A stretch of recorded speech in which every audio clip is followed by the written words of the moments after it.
Gabriela, bueno, vamos a hablar específicamente, ingeniería agrónoma, eh, de agroquímicos, de tóxicos solamente para los bichos que nos infectan las plantitas, cómo Bueno, se hola, ataca, buen cómo se día. trabaja. Buen día. Hay que Buen tener un día. cuidado importante, ¿no? Sí. A la hora de manipular Bueno, este más o tipo menos, de... viste, como todo lo que venían hablando recién, estaban hablando del Día Internacional de la Donación de Órganos y hablaban de concientización, lo mismo estábamos con la nota en de el la río. limpieza. Siempre hablamos de concientizar. Concientizar es capacitar, que es la función que tenemos nosotros desde INTA, ¿no es cierto?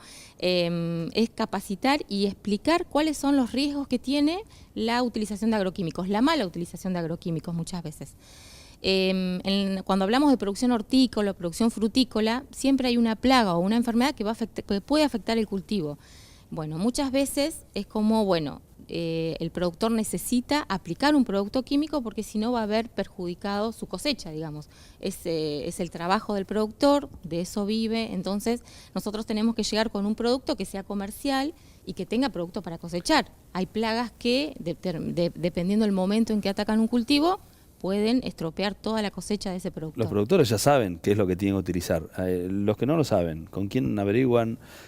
Van a algún lugar donde los compran, necesito para esto. Obviamente, si es un agroquímico es algo que no ataca la planta, la producción, sino va al Bueno, al ahí está al uno de los bicho. principales problemas, que muchas veces los productores a veces identifican las plagas, a veces no. Por eso es importante conocer cuál es la plaga y en qué estadio de esa plaga está. Porque hay plagas que en un determinado momento ya no están causando el daño, o ya lo causaron o lo van a causar más adelante. Depende del estadio en el que se encuentra esa plaga. Por eso es importante primero consultar al INTA, consultar a un ingeniero agrónomo, cuál es la plaga, en qué momento está, si conviene o no aplicar un producto químico, cuál es el producto químico que hay que aplicar, porque no es cualquier producto.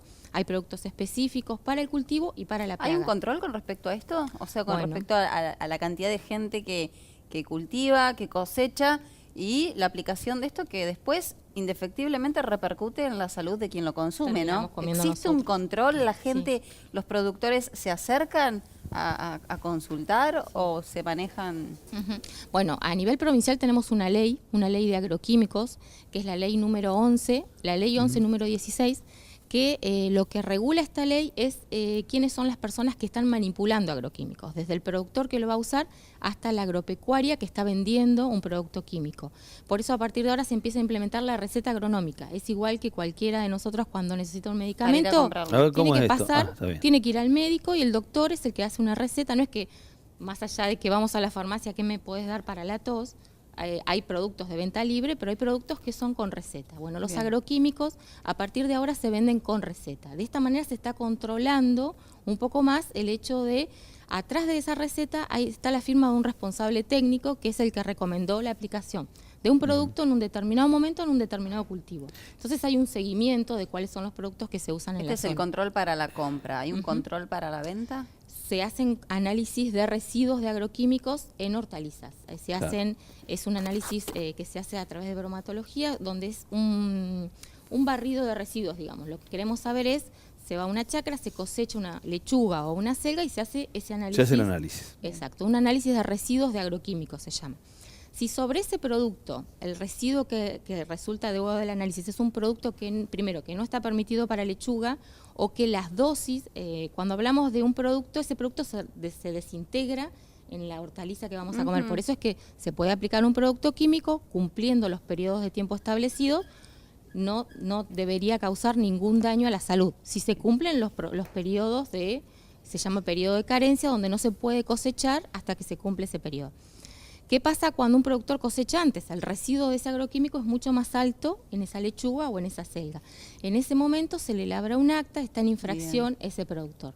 Por eso es que es importante que el productor también tiene que asumir parte de su responsabilidad porque está aplicando un producto químico. ¿No es ¿Cada cierto? cuándo se controla? ¿O los productores al momento de sacar la cosecha los convocan, llevan el producto? Esos análisis se van haciendo al azar y en un grupo de bromatología con la gente de la provincia de Sanidad Vegetal se van haciendo muestreos al azar, entonces, digamos, tienen que estar esperando, no es que les vamos a avisar ni dónde va a llegar ni a quién se le va a hacer. Se llega a la chacra y se muestrea al azar algunos de los cultivos que están.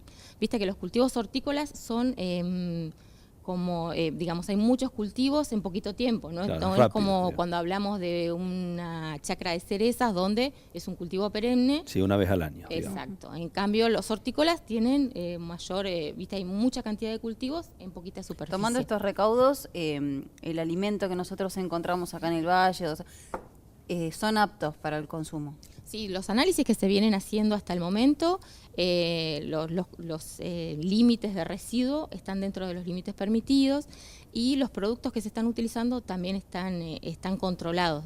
Pero, ya te digo, es una muestra que se hace, no es sobre todo el valle. Por eso es importante que se empiece a utilizar la receta agronómica, digamos. Bien. Así, de esa manera, hay un control sobre los productos que se están utilizando. Hay una estadística de invernaderos, imagino que todos tienen el resguardo necesario por la época en que vivimos. ¿Hay un control, tienen un número de la cantidad que hay en el valle? Mira, yo no estoy puntualmente en el tema de producción de invernáculos, pero sí hay un relevamiento sobre la superficie que se está trabajando y cuáles son los cultivos que principalmente se hacen. Por eso es que más o menos está identificado cuáles son las plagas y cuáles son los momentos en que atacan esas plagas y cuáles son los productos que están disponibles. Los que tienen las huertas en las casas y demás y tienen que utilizar algún producto. ¿Se pone en contacto con ustedes directamente? Primero, la recomendación es no usar ningún producto químico. Bien. Pero obviamente que uno, no sé, yo también tengo mi huerta y cuando me ataca una plaga... O sea, no estamos exentos, claro, digamos. Es Pero desesperante. Siguiendo los pasos, sí o sí tienen que verlos a ustedes para poder obtener la receta. Exacto, y aparte hay otras recetas que no hace falta recurrir a un producto químico. Hay recetas caseras, cuando estamos hablando de una huerta familiar, lo más aconsejable. Hay recetas hay recetas con ajo, con jabón blanco, por ejemplo, la cochinilla que está en los cactus, en muchas plantas ornamentales a veces. No hace falta aplicar un insecticida que está en contacto por ahí con los chicos, con las mascotas de la casa. Se hacen unos preparados con jabón blanco y se pulveriza y hace que se despegue, por ejemplo, esa cochinilla. En INTA hay un profesional que trabaja en la parte de control de plagas y enfermedades, que es Silvina Abado. Pueden llamar, contactar con ella y ella tiene varias recetas que se pueden hacer sin utilizar un agroquímico, sobre todo cuando hablamos de huertas a nivel familiar. Qué bueno. Bien, acercarse, consultar, sacarse todas las dudas. Sí, siempre es consultar, se acercan a INTA y las consultas obviamente son totalmente gratuitas y estamos a disposición de cualquier consulta. Antes de una sugerencia, la gente que recibe los alimentos, para consumirlo de manera segura, rápido, la forma de lavado. Con los agroquímicos, las 2 gotitas de lavandina por litro de agua es para Escherichia coli, que no tiene nada que ver con los agroquímicos. Los agroquímicos, si se cosechan sin cumplir el periodo de carencia, el residuo de agroquímicos no es que ni hirviendo ni agregando la lavandina. Por eso es que es tan importante el control y la concientización de la persona que está utilizando el agroquímico. Vamos a hacer hincapié en esto. O sea que para el lavado son 2 gotitas de lavandina por litro. Exacto, Indefectiblemente. Pero no para los agroquímicos. Pero estamos hablando de una bacteria que es Escherichia coli, que es para evitar otro tipo de otras muchos acostumbrados a canilla, agüita. No, es súper importante porque es una práctica que en realidad uno debería tenerlo, como el lavado de manos, digamos. No es que pasó el tema de la gripe A y ahora no nos lavamos más las manos. Las manos hay que lavárselas en forma constante, digamos. Se evitan un montón de enfermedades. Sí. Y ahora, bueno, hay un brote de hepatitis, no acá, pero lo vimos en Nación, y esto, bueno, hay que lavarse las manos, pero continuamente, antes de ingerir alimentos, tocarse la boca y demás. Por eso también es muy importante el trabajo con los chicos. Trabajamos mucho en capacitaciones en las escuelas, sobre todo escuelas rurales, donde la mayoría de los nenes que asisten a esas escuelas viven en zonas rurales y ven a sus papás, a sus tíos aplicando agroquímicos. Entonces es muy importante el trabajo con ellos porque viste lo que son los chicos. Como decías vos, no tienen un papelito. Mi papá trabaja sin ponerse el equipo de aplicación, entonces los mandan al frente a los papás. Llegan con esa inquietud y los papás se acercan a preguntar después. Bien, es muy importante. ¿Por qué tiene otro sabor lo que uno cosecha en la casa? Porque no tiene un producto químico y después también son distintos el riego que nosotros le damos, es como que tienen mayor atención, digamos, por ahí no sufre ese estrés de riego. Bien. Gracias, Gabriela. No, muchísimas gracias a ustedes.